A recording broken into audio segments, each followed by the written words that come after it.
الصلاة والسلام على من لا نبي بعده. أكما بيك متي أرآس كندان كينيا ميتي كواي حالات الراوليات شفنا. هذا جتون سبب أرقمني الدنيا كنرد نتين أرقمنيو سبب هذا فين جتون. قافت كو سعادتي كو رسول برفي يا رسول الله جدي قاف. مي إني فين أني ترى أول الدنيا كان كبرت يمو جدون أمك جدي بسيبي. ثم من جينا مات يا رسول الله أما سيني فين ترى لنا أما سماتي جيني. تراس دفا يمو سعادتي تدي بسي قاف. ثم من جي تراس دفا يمو قاف.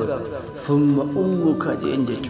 أما سديبي هذا جيم لكن أمو ترى أفرفرتي ثم أبوك جيمبو كان في هذا مد جالل الدنيا كان راتي ilmi namaa hundi jidduu jaalati isaanii nama keessatti ni carqoon namni nama jibu laakiin ammoo haati jaalalti yeroo hundi haaree jechuun barakallahu kana qofa osoo hin ta'in gaaf tokko rasuulli haqa ummatiyaa ittiin galchuu danda'a jedhee yommuu gaafa sahaabtichi rasuulli osoo ati afa gubbarra kaayyate taraa torbaa ka'baatu irra miiratiin ummatii fuute isiin hamma ofarraa fuute lafa keessa jettee san ammas takkallee deebisuu dandeessu jedha deebisanii kanaafuu dhaggeeffattootaa fi hordoftoota Baabileetti hundi keessanuu nu faana tura sagantaalee adda addaa kan gaggabaabduu kana yeroo yerootti